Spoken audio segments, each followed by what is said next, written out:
The house that learned your name.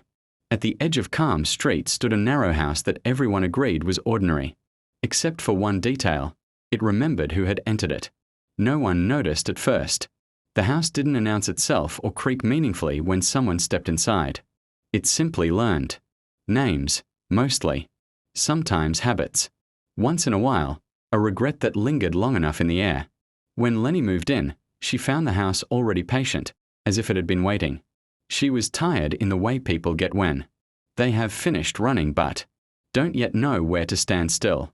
On her first night, she whispered her name while unpacking. Not to the house but to herself, just to hear it aloud. The walls listened.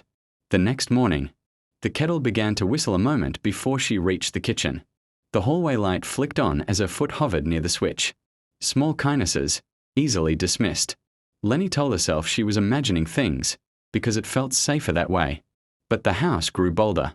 When she came home late and forgot her keys, the door unlocked with a soft click.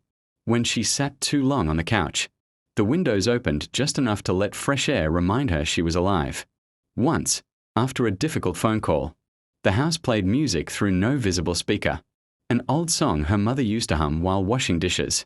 "All right," Lenny said then, aloud. "I noticed." The house did not respond. It never did. It only adjusted. Weeks passed. The house learned her silences. The difference between being alone and feeling lonely. It learned the sound of her pacing when she was unsure, and the stillness when she had decided something but was afraid to admit it.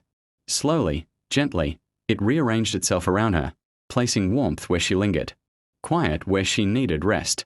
One evening, Lenny stood in the doorway with a suitcase. She had been offered a job in another city, a chance to start over.